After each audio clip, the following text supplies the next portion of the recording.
Boa noite, Nestor, tudo bem? Tudo bem. Tudo bem, seja bem-vindo ao nosso canal.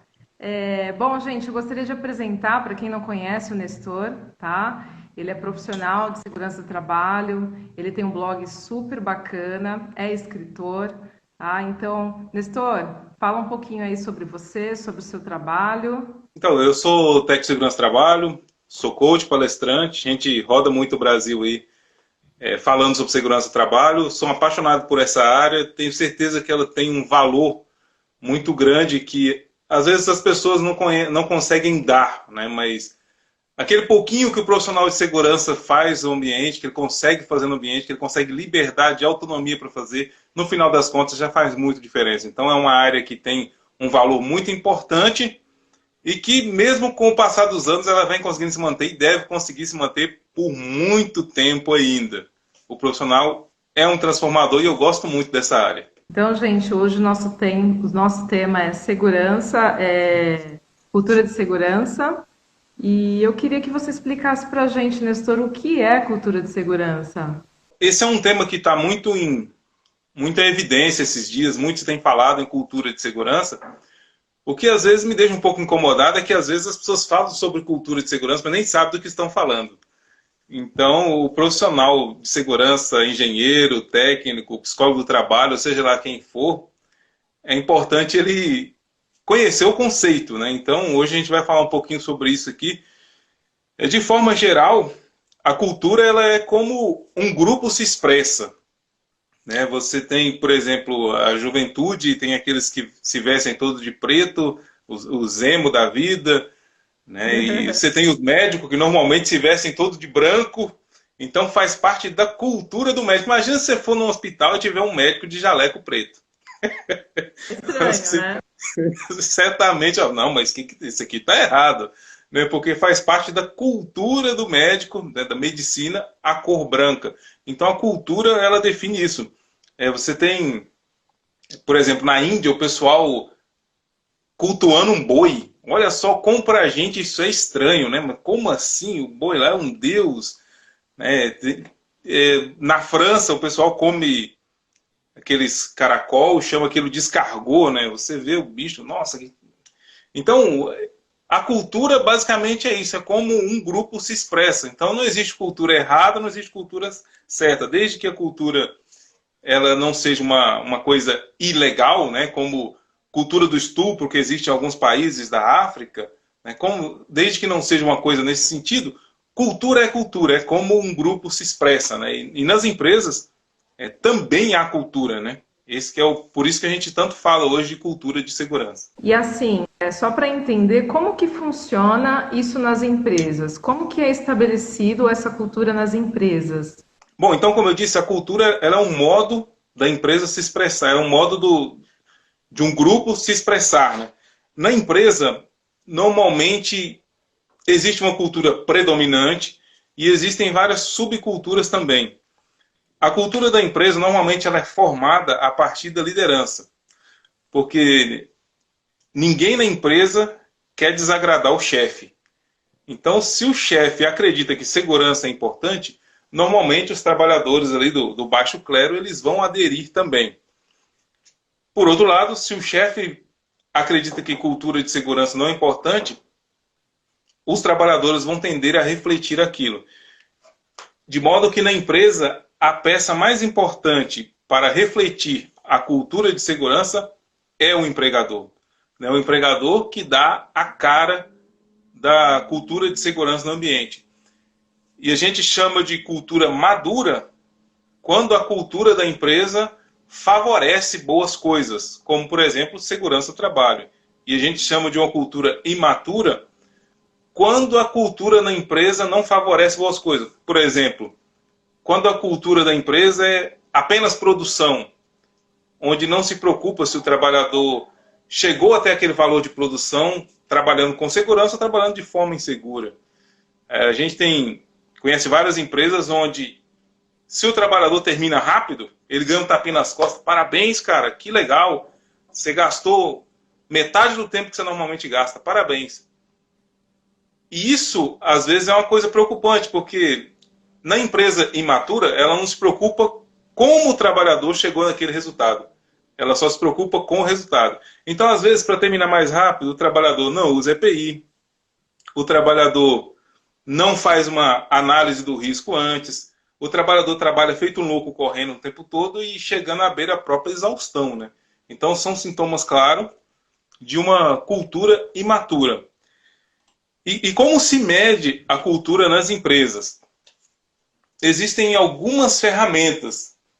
Por exemplo, existe uma curva conceitual da Dupont que é chamada de curva de Bradley. Eu até tenho uma cópia dela aqui. A curva de Bradley, ela expressa 4 níveis de cultura. Aqui, ó. Aqui certamente não vai dar para vocês verem, mas só para ter uma ideia do que funciona, de como é. Então aqui ela é chamada de cultura reativa, que é normalmente aquela empresa onde estão sempre reagindo ao acidente. Aconteceu o acidente, opa, vamos investir em segurança. Passou um mês daquele acidente, cai tudo, volta tudo ao que era antes. Tem a cultura dependente, onde o compromisso é com o relógio. E tem a cultura independente. O que é a cultura independente? Onde a empresa já começa a ter padrões de segurança melhor, onde ela se preocupa com os programas, onde ela se preocupa com gestão. E tem a cultura interdependente, que é o topo da segurança do trabalho, né, no que se refere à maturidade. Então aqui você tem uma alta taxa de acidentalidade, e quando a cultura vai melhorando, vai ficando madura, o número de acidentes vai diminuindo. Então essa aqui é o modelo da curva de Bradley da Dupont. Existe outro também que é muito utilizado hoje em dia, que é o modelo Hearts and Minds. E o que é Hearts and Minds? Hearts and Minds significa corações e mentes, que ela é desenvolvida pela Energisa da Shell, que esse traz 5 níveis de cultura. Tem a cultura patológica, a cultura reativa, a cultura calculativa, a cultura proativa e a cultura generativa. E o que é a cultura patológica? Esse aqui é onde ninguém se preocupa com segurança. Desde que não for pego, não tem problema nenhum. Por exemplo, o trabalhador não usa o EPI. Desde que ele não for pego, não tem problema nenhum. O empregador não se preocupa em não elaborar o PPRA ou o PCMSO. Desde que o fiscal não chegue, não tem problema nenhum. Reativa, que é onde a pessoa começa a reagir. Acontece um acidente, se preocupa com segurança. Calculativo é onde se começa a se investir em programas de segurança do trabalho, PPRA, PCMSO. Proativo é onde começa a acontecer uma cultura que não depende mais de programa, onde a empresa começa a se preocupar verdadeiramente com a segurança do trabalho. E o generativo, é o topo 5 aqui, são aquelas empresas que só fazem negócio com outras empresas que se preocupam também com segurança. Então aqui, segurança do trabalho é o modo de ser da empresa. Então, basicamente, essas são as 2 ferramentas mais utilizadas. Existem outras, do Hudson também, então, mas enfim, essas 2 são as metodologias que o pessoal mais utiliza para fazer a medição, né, de cultura. Então, através dessas ferramentas, é possível extrair até valor numérico de cultura. O cara vai na empresa, faz uma avaliação, e ele consegue falar, olha, a sua maturidade da cultura de 1 a 5 está no 2, ou está no 3. E já sai com um plano de melhoria também. Então isso é muito bacana, né? Você conseguir extrair um valor numérico, é bem coisa de engenheiro, né? Extrair um valor numérico de comportamento. Bacana. E essa conscientização, Nestor, demora muito tempo para ser criada, para ser moldada, né? Ou existe alguma métrica de tempo para que isso aconteça? Como que isso funciona? Para melhorar a cultura, é normalmente um processo de médio e longo prazo. Principalmente porque normalmente você consegue ver o resultado da cultura no comportamento dos trabalhadores. E aí é onde muita gente se engana, quando ele vê o trabalhador sem EPI, ele pensa, nossa, tá ali o problema, ó. Trabalhador sem EPI. Vou dar advertência, vou dar uma suspensão, chega até a demissão por justa causa. Só que o que as pessoas não entendem? É que aquele comportamento do trabalhador, ele normalmente é provocado pela própria cultura. O Scott Geller, que ele é um dos pensadores da área de segurança, ele costuma dizer o seguinte, que o comportamento não ocorre no vácuo. Olha que frase interessante isso. O comportamento não ocorre no vácuo. Ele diz que sempre existe um contexto. Então o trabalhador às vezes não usa o EPI, não é porque ele não quer. Às vezes ele não usa porque às vezes ele até tem. Mas se ele usar, o colega vai tirar sarro dele. Eu me lembro quando eu era servente de pedreiro, há muitos anos atrás, e às vezes eu ia quebrar pilar de concreto, né? Pegava lá a marreta e batia no ponteiro. E aí, há muito tempo atrás, você ia usar um óculos de segurança, os caras passavam e zoavam. Cara, você precisa de um óculos, você vai só quebrar esse concretinho aí. Acontece, acontece. É verdade. Pois é, então, hoje isso está bem, bem menor, né? Mas antigamente isso era muito evidente. Então, a forma como a liderança da empresa se envolve, ela é muito importante. E, de novo, por isso que tem que ser um processo a médio e longo prazo. Porque, primeiro, você envolve a liderança, e a liderança muda o seu comportamento, os trabalhadores começam a perceber aquilo, e aí, aos poucos, os trabalhadores vão mudando também. Porque, de novo, né? O trabalhador, normalmente, ele não quer ir contra o chefe. Ele quer agradar o chefe para manter o seu emprego. Então, é por isso que a liderança da empresa é que dá o formato da cultura de segurança da empresa, normalmente. Então é uma mudança aí de mentalidade aí, né? Acho que tanto do empreendedor quanto dos líderes, né? Então, bacana. Tem uma pessoa aqui que está fazendo uma pergunta, Prevenção Oliveira, tá? A pergunta é: essa cultura vai mudar com a implantação do PGR? Então, infelizmente, não, né? Na área de segurança, a gente vive esperando o próximo salvador da pátria, mas infelizmente esse salvador da pátria não virá. Isso é desde sempre, né? Em 1980, pessoal, nossa, agora a gente tem as NRs, né? Antes não tinha NR, agora a gente tem as NRs, agora a coisa vai mudar. Não mudou. 1994, não existia o PPRA e passou a existir o PPRA. O pessoal falou, nossa, agora a gente tem o PPRA, agora a gestão vai acontecer, agora as coisas vão mudar. Não mudou. O tempo passou e veio o E-Social. Me lembro muito bem disso, todo mundo louco. O E-Social vai mudar tudo, vamos lá, vão investir em software, curso, não sei o quê. Agora a coisa vai na segurança do trabalho. E não foi. Infelizmente, com o PGR, vai ser a mesma coisa. Porque o que muda a cultura de segurança é o compromisso, né? E não é um programa. E parece ser meio subjetivo, mas é isso, porque igual você falou, é uma mudança de mentalidade. Então, o que muda a cultura de segurança é o compromisso. Não adianta você ter os melhores programas de segurança da empresa, o melhor técnico ou o melhor engenheiro, se a liderança da empresa não entender que aquilo é importante, não entender que investir em segurança, que permitir a segurança é importante. Porque é muito bonito você ver aqueles cartazes, né, da missão, propósito e valores da empresa. Nós nos preocupamos com o nosso colaborador, que é o nosso cliente interno e blá, blá, blá, blá, blá. Nossa, que legal. Mas às vezes você vai no ambiente de trabalho e aquilo não se traduz em realidade. O grande erro das empresas é acreditar que o trabalhador não percebe isso. Porque o trabalhador percebe. Ele percebe quando no banner é muito bonitinho, mas aquilo não se traduz em prática para ele. Ele percebe. E todo o tempo, parece que não, mas a liderança da empresa está todo o tempo mandando mensagens para o trabalhador sobre quais são os comportamentos esperados. Então, a cultura da segurança, ela cria como se fosse uma norma social de comportamento dentro da empresa, que podem ser bons comportamentos ou maus comportamentos. E, de novo, tudo começa com a liderança da empresa. Bacana, show de bola. E assim, o que tudo isso assim tem a ver no final das contas relacionado a acidentes de trabalho, né? Porque você falou de duas metodologias que são utilizadas pela Dupont. Para quem não sabe, a Dupont ela tem índice baixíssimo de acidente de trabalho, né? E até um dos temas citados que você colocou no blog, né? Eu acompanho também. E aí eu queria saber assim, como está relacionado acidente de trabalho, essa cultura, tá? E como de fato medir isso. Uhum. Quanto mais baixa é a maturidade de segurança da empresa, normalmente mais acidente ele tem. O pessoal que trabalha com métricas de segurança, ele costuma usar um tal do ICS, que é o Índice de Comportamento Seguro.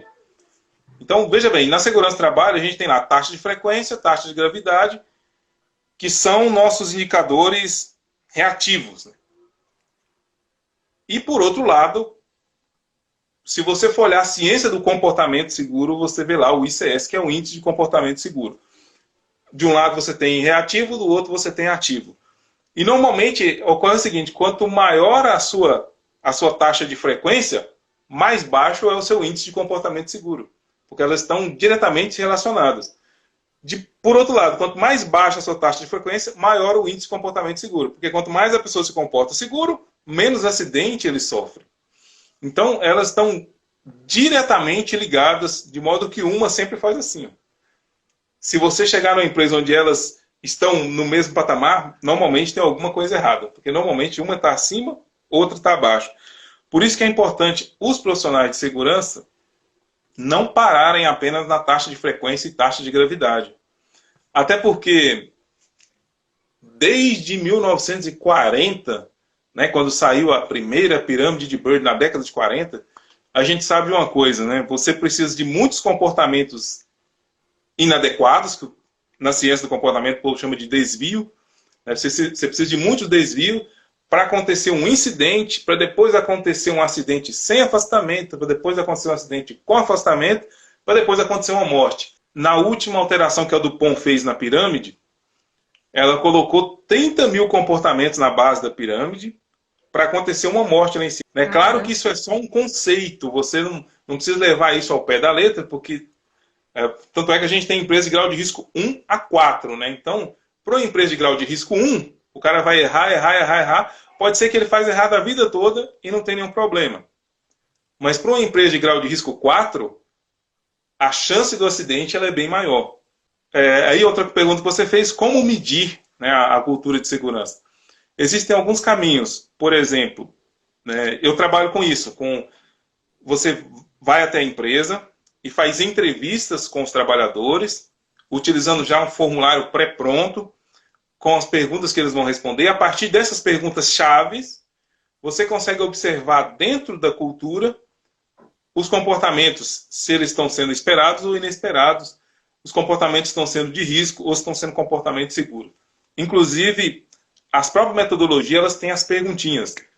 No método Hearts and Minds, que é Corações e Mentes, eles têm 23 itens que avaliam a cultura de segurança. Então, através de entrevistas, você consegue chegar a isso. Outra forma de você chegar a um nível de cultura de segurança é observar os acidentes que a empresa teve. É claro, de novo, se a empresa relata acidentes. Tem algumas que não relatam acidentes, não tem análise, não tem nada. Aí é complicado.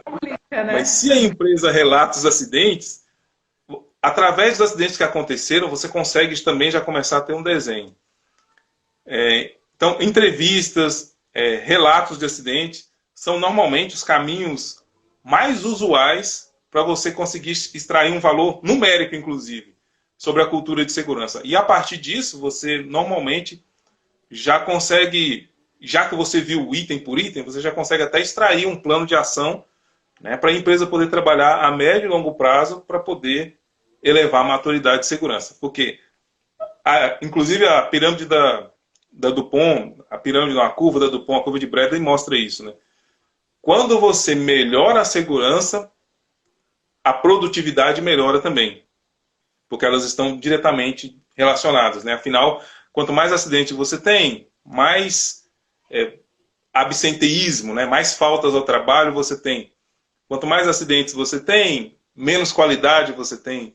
Quanto mais acidentes você tem, mais gente afastada você tem. Quanto mais acidentes você tem, menos motivação no trabalho você tem. Quanto mais acidentes você tem, normalmente mais culpa se tem também. Porque o trabalhador, inclusive tem até alguns autores como Sidney Dekker, lá da Austrália, que ele fala isso, né? Às vezes o trabalhador é uma segunda vítima. Aliás, o trabalhador ele também é uma vítima do acidente. Né? Ele se acidenta, mas ele também é vítima no sentido de que, a partir do momento que a empresa acredita que ele é culpado, mas às vezes o trabalhador também se culpa. né? Inclusive, esse conceito de segunda vítima é muito utilizado na área médica também, onde às vezes um médico opera alguém e ele acaba esquecendo um bisturi, ou acaba, por exemplo, era para operar uma perna, opera outra. É óbvio que o paciente se sente mal, se sente uma vítima, mas o que o Sidney Dekker fala? Que o médico que operou é a segunda vítima, né? Por quê? Porque ele também sofre com aquilo, né? Ele errou, ele sabe disso. Às vezes ele vai até sofrer sanções da empresa dele. Então, basicamente é isso. O número de acidentes está ligado à cultura. Quanto maior, quanto menor a maturidade, mais acidente tem. E também, através de entrevistas, através de formulários, através dos acidentes que ocorreram, você consegue extrair um valor numérico da maturidade de segurança e extrair um plano de ação para poder trabalhar na melhoria também. Bacana. E você falou de formulário, né? Esse processo é demorado? Normalmente, para fazer uma entrevista, fazer um processo de entrevista na empresa para avaliar a maturidade, depende do tamanho da empresa. Uma empresa ali com 150 trabalhadores, normalmente é entrevistado 10 a 15% de toda a força de trabalho. E a partir desses 10 a 15% da força de trabalho, você já consegue ter um valor confiável, numérico, sobre o nível de maturidade. Então, normalmente esse trabalho aí vai durar em torno de uma semana, né? Só para a questão de fazer entrevistas. E aí, observar também os acidentes que ocorreram, vai mais alguns dias. Então, uma semana e meio, uma semana, 2 semanas, dependendo da disponibilidade da empresa, né? Porque você chega na empresa para fazer entrevista, não é sempre que o trabalhador está disponível. Então, dependendo da disponibilidade da empresa, entre 1 a 2 semanas já dá para extrair um valor de maturidade e extrair até um plano de ação para melhoria, né? De pequeno, médio e longo prazo. Entendi. E quais profissionais pode fazer esse tipo de avaliação? Ou é só o técnico de segurança mesmo que pode fazer, não pode ser outro profissional? Normalmente, esse tipo de avaliação é de algum profissional que entende a metodologia. Então, qualquer profissional que entender a metodologia faz. No Brasil, os pioneiros aqui foram profissionais ligados à área da psicologia do trabalho. Então, eles foram os pioneiros.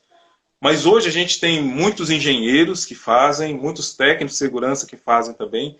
Então, basicamente é você entender a metodologia, você saber fazer o coaching. O que é fazer o coaching nesse sentido aqui? É fazer perguntas abertas, né? Porque se você perguntar uma coisa e o trabalhador responder sim, não, às vezes você não vai chegar até o resultado. Se ele responder sim, não, dificilmente você vai conseguir traçar um plano de ação, porque a resposta normalmente ela tá mais profunda, né? Então tem que ser alguém que entende de coaching, tem que ser alguém que entende das metodologias e ele consegue fazer esse trabalho. E é um trabalho assim lindo e transformador também, porque quando uma empresa aceita fazer análise de maturidade de segurança, esse é um primeiro passo muito importante, porque o que o profissional de segurança hoje mais padece é de não ter liberdade, é de não ter envolvimento da direção.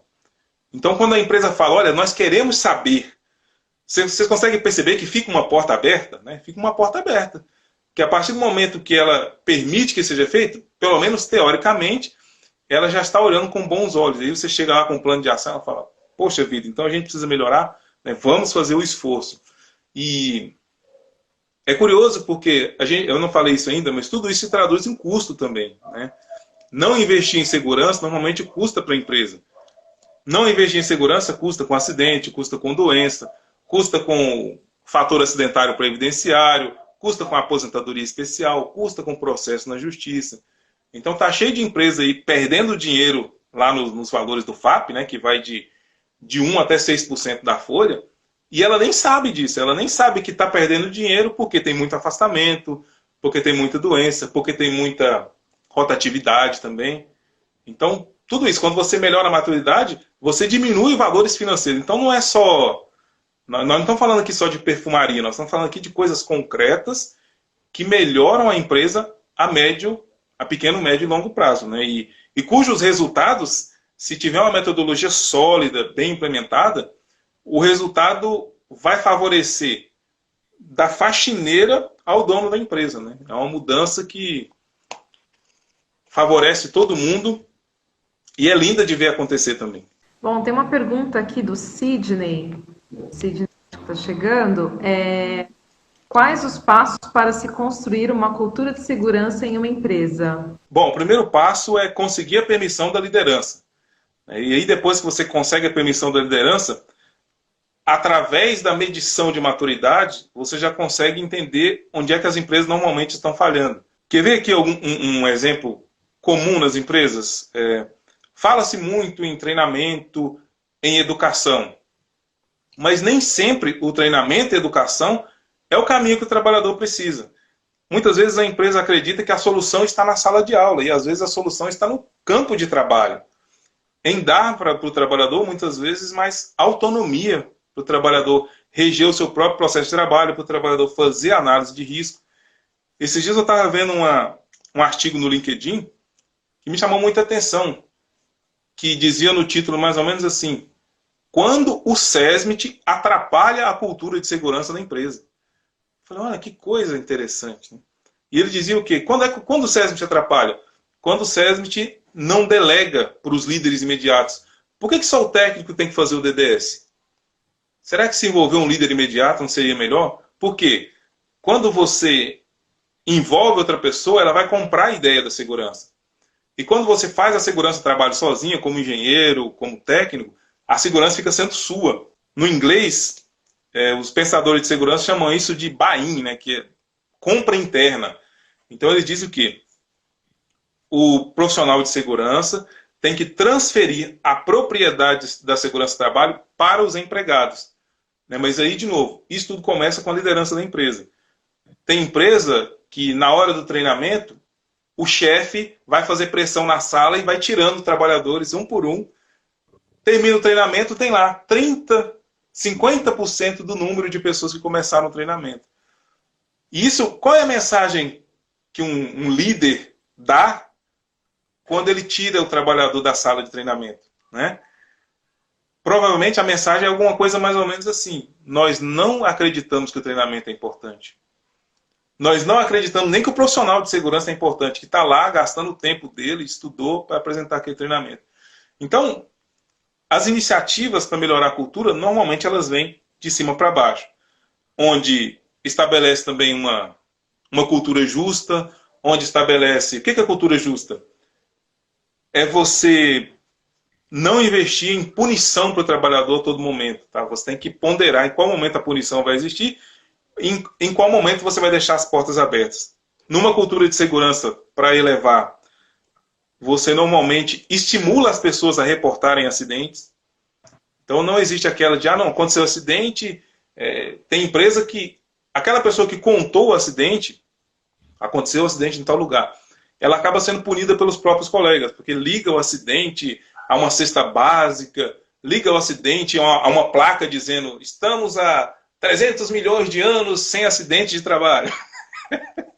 E aí, o trabalhador que vai fazer o reporte de acidente, ele é o culpado. Cara, como você foi contar o acidente? Vai zerar a placa. Então tem que estabelecer isso, uma cultura justa, uma cultura de reporte, uma cultura de liberdade e estabelecer também a propriedade, né? Repassar a segurança do trabalho, primeiro para a liderança e depois repassar a segurança do trabalho para o trabalhador. As pessoas só apoiam aquilo que elas ajudam a criar. Então, é muito importante esse envolvimento com os trabalhadores. E eu estou gostando muito das novas NRs. A nova NR1 ela fala muito disso, né? De envolver o trabalhador, de envolver a CIPA na elaboração do PGR. Tudo isso é muito importante. Tomara que, pelo menos nessa parte, aí, a NR1 consiga melhorar as coisas nas empresas. Então, nós falamos de metodologias, a gente falou de diagnóstico, né? Porque antes de qualquer coisa é necessário fazer um diagnóstico, né? E de plano de ação.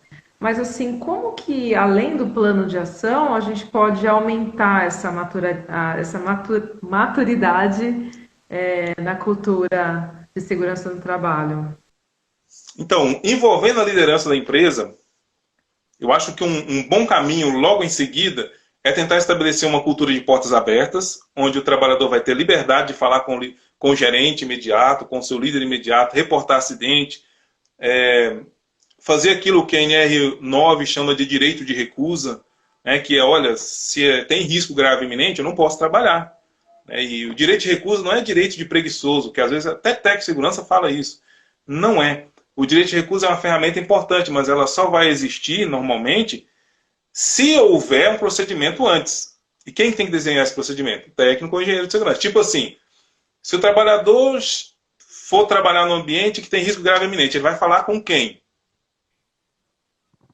Vai falar com quem? Vai preencher um formulário? Vai fazer o quê? E também, se ele relatou isso, ele vai ficar fazendo o quê até o risco ser resolvido? Então tem que estabelecer essa política de portas abertas. Outra coisa que muitas empresas também fazem é estabelecer políticas de recompensa, onde aqueles trabalhadores que se destacam com atos de segurança, eles ganham uma camiseta personalizada, eles ganham um boné personalizado, eles ganham ingresso para o cinema. Então isso varia conforme a maturidade de segurança. Tem empresas que colocam também uma coisa muito interessante, que é promoção. Só vai ser promovido aqui na empresa os profissionais que não sofrerem acidentes ou os profissionais que forem abertos com o setor de segurança, reportarem acidentes, reportarem situações de risco. Então, abrir um caminho, né, com a liderança da empresa, com os líderes imediatos, é muito importante para que o trabalhador se sinta o dono da segurança e passe a agir de forma segura. Toda evolução da maturidade de segurança, ela passa, primeiramente, pela mudança de mentalidade da liderança. E a partir disso, é que a gente consegue descer, né, e envolver os trabalhadores. Outra coisa, né, para finalizar, outra coisa que a pessoa também faz bastante para melhorar a cultura de segurança, são processos de observações programadas, que é o seguinte: é criado um time de observadores na empresa, onde um trabalhador vai observar o outro ali, tipo, uma vez por semana ou 2 vezes por semana, ele vai deixar o seu posto de trabalho e vai observar um outro colega trabalhando, e no final ele vai fazer as anotações, tipo, o trabalhador estava usando os EPIs adequados, ele estava com a vestimenta adequada, o comportamento dele estava adequado. Então, é anotado tudo isso. Isso vai para um banco de dados com o objetivo de quê, Nestor? De pegar os comportamentos inadequados? Não. Com o objetivo de você ver aquilo que está dando certo e você elogiar e reconhecer aquelas pessoas que fazem o certo. Porque o trabalhador que não usa EPI, ele sabe que está errado. Só que aí, como a gente falou, às vezes ele não tem liberdade para decidir sobre isso, ou às vezes ele não tem a motivação para utilizar também.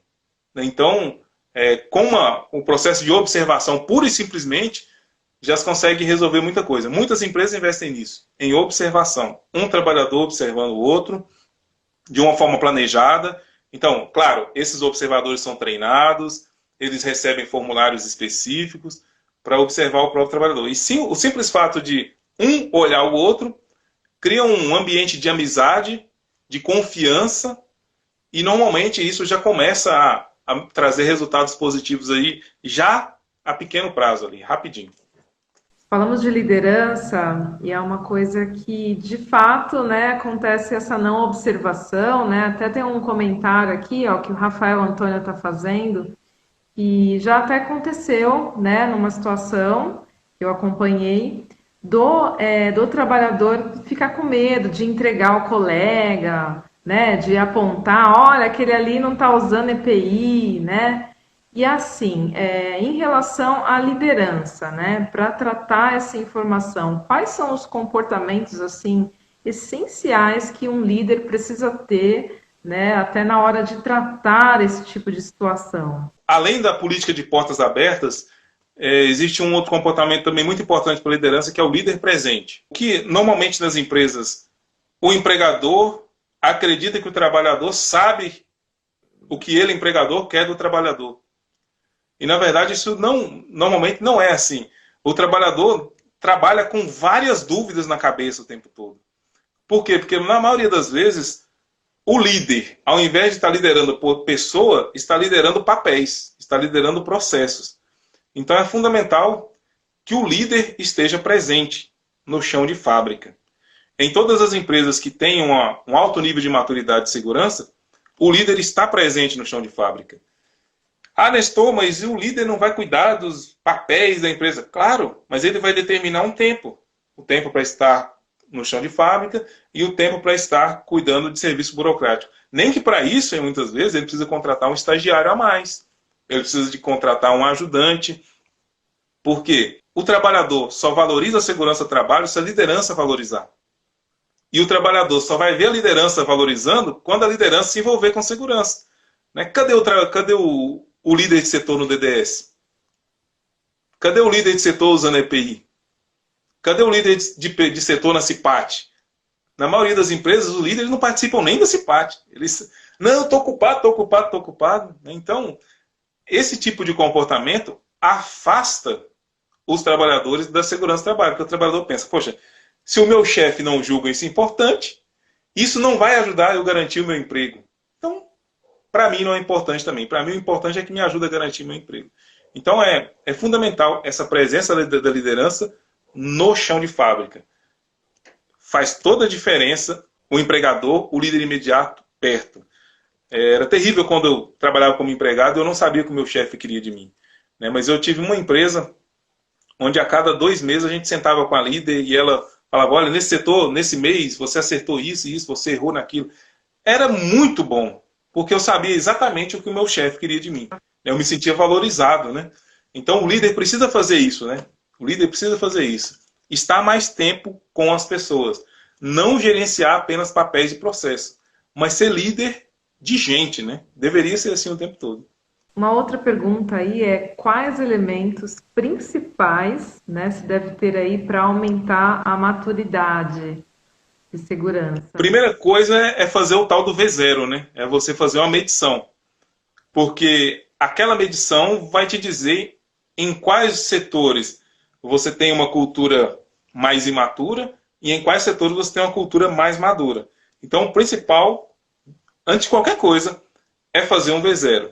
Ah, Nestor, mas a minha empresa é pequena, a gente não tem dinheiro para investir em consultores, não pode trazer você aqui, não pode trazer um colega, não pode trazer ninguém. Então, o site da DuPont tem a curva de Bradley, está totalmente em português. Lendo os conceitos da curva de Bradley, você já consegue determinar alguns elementos da cultura de segurança. E aí já é um caminho inicial para aqueles colegas que não podem investir em uma consultoria, né? Que na consultoria você tem um resultado mais rápido, porque vai vir um profissional já experimentado, mas você vendo aquilo ali, você já consegue entender minimamente o que é. E fundamental, para você mudar a cultura, como a gente já falou várias vezes, você tem que envolver a liderança. E para você envolver a liderança, você tem que conseguir comprovar para a empresa que segurança é desempenho. O empregador não vai investir em segurança só porque você falou, a gente precisa de cuidar da saúde do trabalhador, o trabalhador é nosso bem maior, não sei o quê. Empresa é coronavírus, é sobrevivência, ele não está preocupado com isso.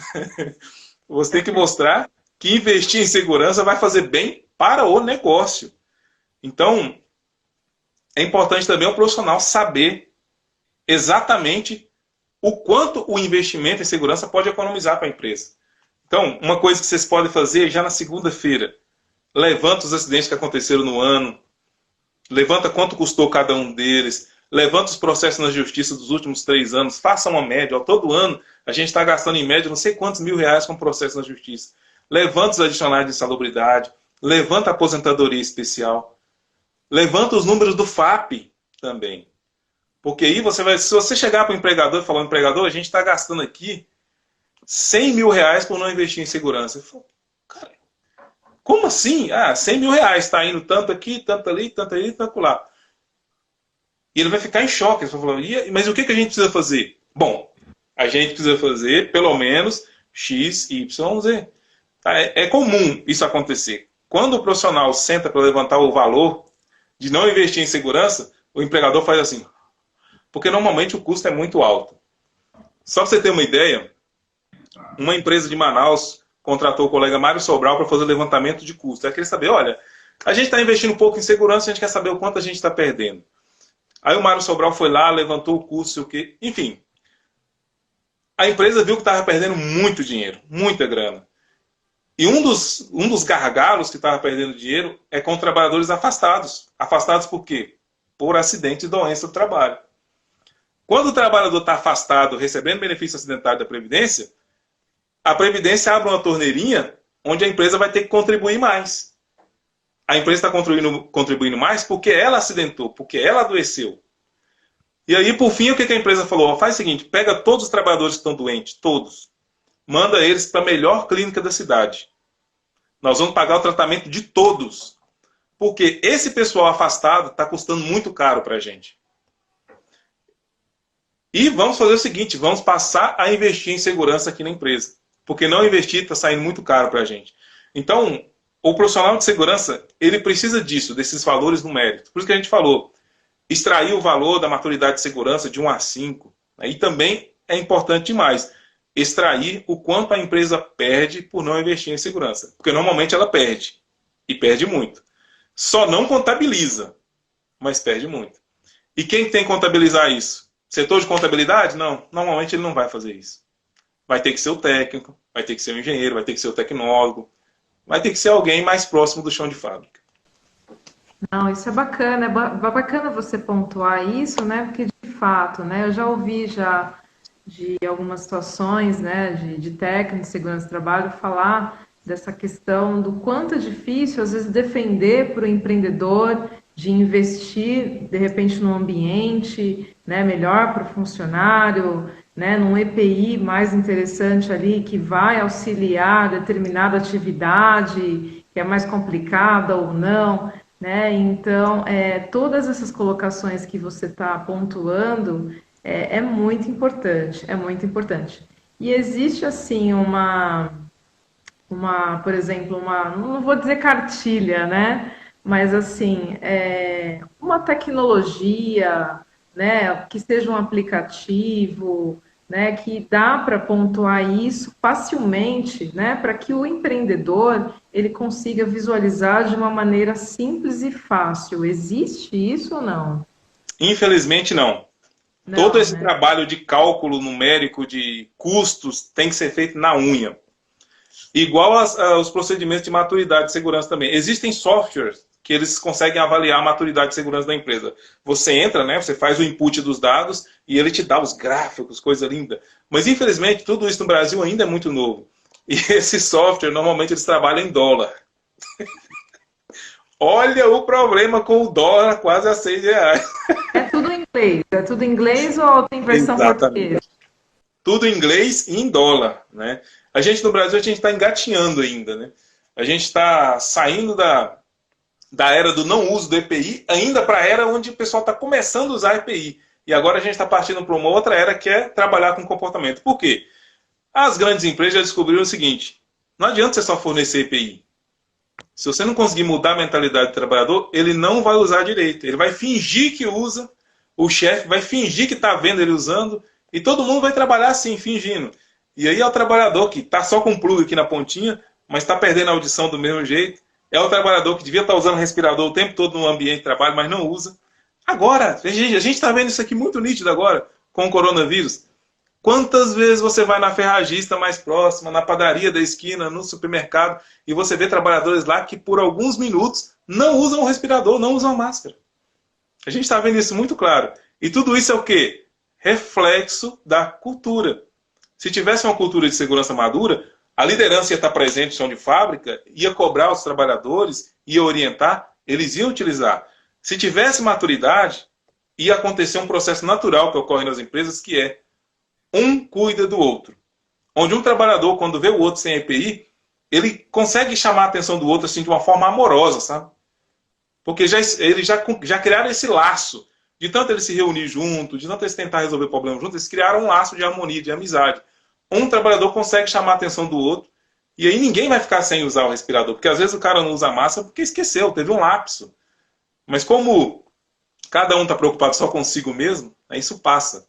Mas quando a empresa tem uma cultura justa, ali os colegas ajudam a corrigir isso. Ah, isso é bacana. Quando se é construído isso, né, é muito bacana, né, porque a questão de apontar também não é legal, né. Bom, gente, pessoal que está aí participando, fica à vontade para fazer perguntas, tá? E enfim, é assim, a utilização do EPI, mais importante é o que você falou, do que utilizar o EPI, é saber como utilizar o EPI, né? E também, né, sempre estar ali atento, né? Poxa, né, a máscara está saindo do lugar, né? Eu vejo situações que a máscara está para baixo, né? O nariz está para fora, né? As pessoas sabem, né? Já estão cansadas de saber como fazer isso, né?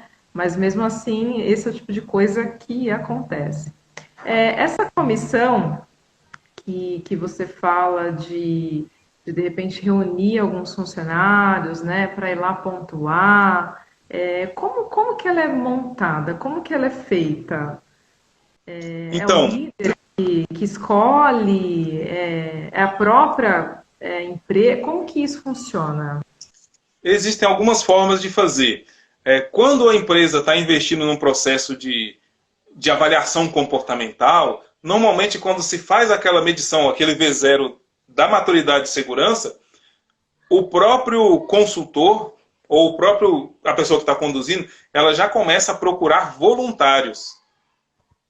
E aí, naquelas entrevistas que com 10 ou 15% da população, ele já começa a perguntar: você consegue visualizar alguém que pode trabalhar bem com segurança do trabalho, fazendo assim, assim, assado? E aí começa a surgir os nomes. Depois disso, o consultor ou o profissional que está fazendo o V0, ele leva esse nome para a direção da empresa. Olha, surgiram esses nomes aqui, a gente precisa de X voluntários para trabalhar na melhoria da gestão de segurança. Quem vocês aprovam? Aí os líderes vão olhar todos os voluntários, esse aqui é legal, esse aqui é legal. Agora vamos saber quem quer participar. E aí vai chamar. Ah, não, esse aqui, você foi escolhido. Não, eu fui escolhido, mas eu não quero. Aí passa para outro nome.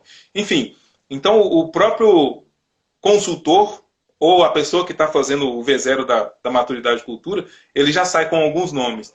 E essas pessoas são trabalhadores comuns, podem ser cipeiro também, mas normalmente são trabalhadores comuns que os problemas que foram levantados na empresa, no que se refere na própria avaliação da maturidade, aparecem vários problemas. São levados para essa comissão, onde os próprios trabalhadores vão tratar de dar as respostas para resolver o problema.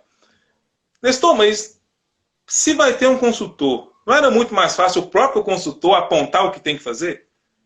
Sim, era muito mais fácil. Mas aí você não envolve ninguém. Né? E aí... O trabalhador só apoia aquilo que ele ajuda a criar. Então, se o próprio trabalhador reconhece que tal X é um problema, e na reunião, eles em conjunto falam: olha, a melhor solução aqui, nós 5, nós 6, nós 7, nós 10, a melhor solução que a gente resolveu aqui foi isso, isso e isso. É isso mesmo, pessoal? É isso? Todo mundo concorda? Todo mundo concorda. Ah, você não concorda não? Por quê? E aí vai... O que acontece? O trabalhador, ele compra a segurança. E aí a coisa acontece. É diferente de uma imposição de cima para baixo.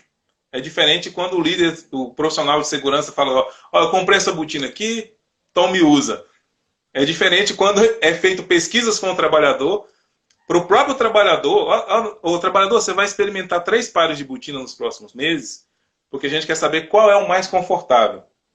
E para saber isso, nada melhor do que você. Olha que coisa legal. O próprio trabalhador, quando ele escolhe a botina, pode ter certeza, ele vai usar todo santo dia, porque ele escolheu. Quando ele escolhe, ele se compromete. Então, quando o trabalhador se reúne para resolver problemas da empresa, ele se compromete também. Enfim, quem escolhe, normalmente, o cara que está fazendo o V0, o consultor ou alguém da empresa. E o resultado é fantástico. Quando o trabalhador se envolve em fazer melhoria, normalmente a melhoria acontece. Porque é ele, né? É o trabalhador que está lá no chão de fábrica. É ele que vê as coisas de perto. Nossa live está acabando, tá? Está acabando o nosso tempo. Então, assim, Nestor, quero muito te agradecer, muito obrigada pela participação, tá? Pelo convite aí que a gente fez e você respondeu com toda a proatividade aí. Muito obrigado, valeu mesmo. Quero agradecer a todo mundo que está participando aí, tá, gente? Obrigado pela participação, tá? Se vocês tiverem alguma dúvida, alguma situação, por favor, fala com a gente em inbox aí que a gente repassa aí a resposta. Então, tá bom? Beleza, Legal. Nestor? Beleza.